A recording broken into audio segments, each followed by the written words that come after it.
Okay, guys, welcome back to Smarter R. So I have a playlist in my YouTube, Smarter R. So today we will learn how to calculate ETCCDI indices by using R for R99pTOT. So first, we load the required libraries, which is dplayer and lubridate. This we use library dplayer for data manipulation and lubridate for data handling. So if you don't know how to install this library, you can write this code install dot packages and then the player. Use this code install dot packages the player, and then you run it, and then I have already installed it. Package is in use and will not be installed, so it will not install. So I tried to install Lubridate. You see, Lubridate is also in use and already installed. So it will not install my packages. So you can use this code to install the packages, and then we set the working directory, which is our folder or our Windows folder where we put our dataset. So set working directory, set WD, set working directory. So I put my dataset here. So let's see, extreme rainfall feature projection. I put it here in Shiny folder. Shiny here. So I put my dataset in this folder. You see the same folder address. I put it here. So set working directory. And then I read the CSV file. So the dataset is in the form of CSV file. So the CSV file that I have is chips JLB grid 005. Chip JLB grid 005. So I open this CSV file. So this is how I arrange my data for this analysis to calculate R99 pTOT. So we have year, month, day, and then all the grid point of chip dataset, actually chip rainfall dataset that I use here from V01 until V109 grid point. But if you have station data, you can put your station data here tentatively. And then this is a daily rainfall data. So to calculate ETCCDI index, you need daily data. If you have station data, use your daily station data. So this data set is from 1981 to 2021. So arrange your data like this. So we read this data set, read the variable date by using read CSV. Header is true. Header means the header up here, year, month, day, V1 until V109. So we put it to. So read this CSV. So we read our dataset. If we view our dataset, we can view by using view function. You see, I put my date here. Oh, it's quite large actually. So okay, it's view here. So this is our dataset, year, month, and day. You can see this is our data. All the data is here until for 1981 to 2021. I like to use the view function to view our data. Okay, step 4 is we convert year, month, and day columns to date format. So we use asDate function because we want to convert year, month, and day into a new date format, which is we convert this one year, month, and day by using paste function asDate date date asDate date tarikh. So we already prepare date function. So let's see here. Let's see our data. Technical view. See, it create a new column here at the end, a date column. So it will combine the year, month, and day into a new format. So this format is important because we want to use R to loop later on the data. It will read year and month and day properly and faster because it's very difficult to prepare this kind of data arrangement in CSV file. I don't know why Excel make it difficult, because when we save it and open it again, it becomes less, something like that. So it's difficult. So we use R to make the format like this. We have year, month, and day until 2021. So the purpose of this code just now, we want to convert year, month, and day and column into a date format like this. Okay, date format like this instead of column by column, year, month, day. So we finish this one. Now step 5 is we create a data frame to store the annual R99 precipitate result. Make sure that it convert into a data frame. We use create empty data frame. This is our new data frame, because we will put the data frame to make a loop later on with a year column containing unique year from the original data. So we run this one. Okay, let's see what does it say. We use view function to view the data that we prepare.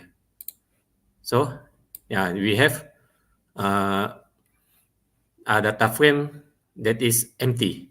It's empty. There's only year here. So after that, step 6, we define the function to calculate the R99 precipitate value for given vector of precipitation value. So we define a function for calculate 99 precipitate to calculate the 99 precipitate. So we calculate 99% percentile, right?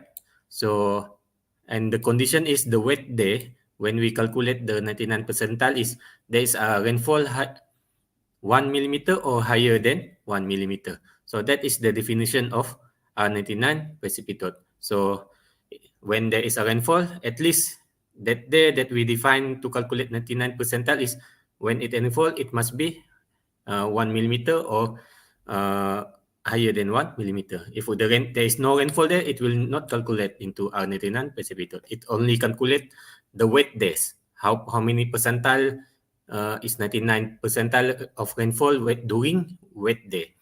So we put NARM equal to 2. This is to handle missing data. So if you have missing data, it's okay. Just put your missing data as NA. If there is missing data, something like this, NA, something like this. So put it into NA. So easy for us to understand your data set. Don't put it as question mark. Some data have put the question mark or something like this.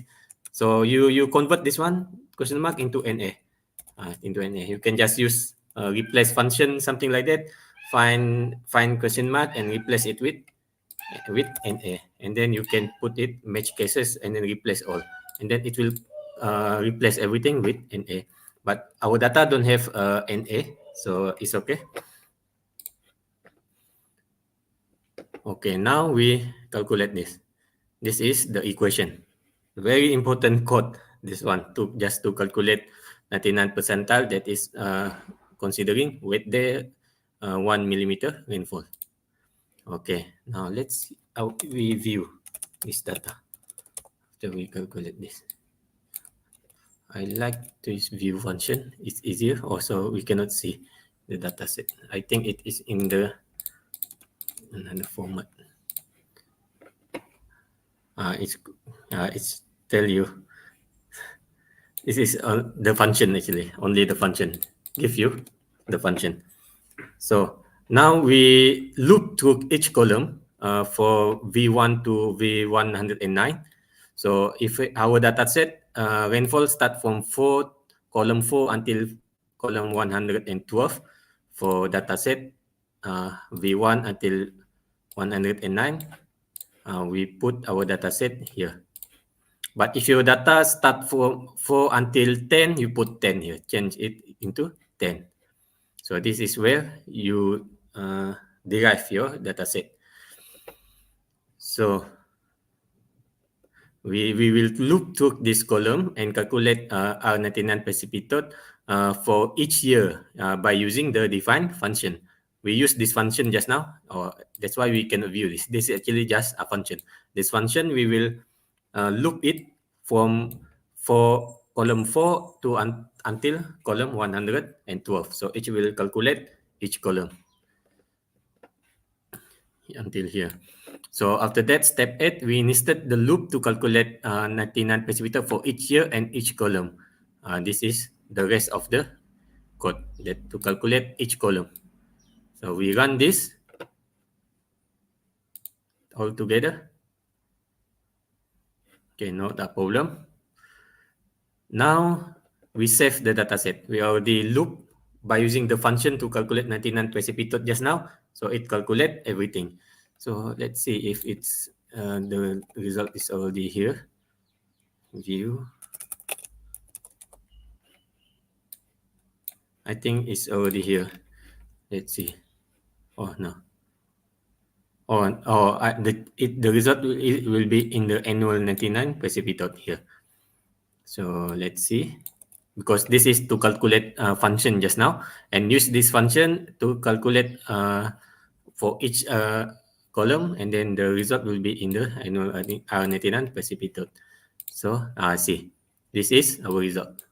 We get our result already from 1981 to 2021. So it calculate 99 precipitate for each column.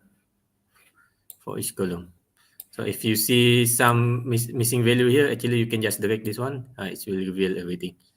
Yeah. So we get to view our result, and then we want to print it into CSV. So we use write as CSV for this variable annual 99 precipitate. So we give the name for our output, and the row name is false. So we run it. Okay, we already prepare our dataset 99 precipitate. Where is it? This one. So we just print our result just now. The same thing with when we view the data in R. So this is our result. R99 annual R99 precipitate. You can arrange your data to monthly, seasonal, or something like that. But for this purpose, calculate the general one, the general interpretation of this ETCCDI index. So I hope this code will be very helpful for you, because it can take some time if you use only Excel. And if I use this code, I can calculate all the data set in one go, everything in one go. It's very fast. And you can use this code for all other research. You can just give it to your friend, and your friend will help you to do this code and then run it for you. Your research will become very fast. Okay, thank you for watching. I hope don't forget to like, comment, and subscribe. If you have any suggestion, just let me know what kind of code that you want, because I don't know what you want. Thank you for watching.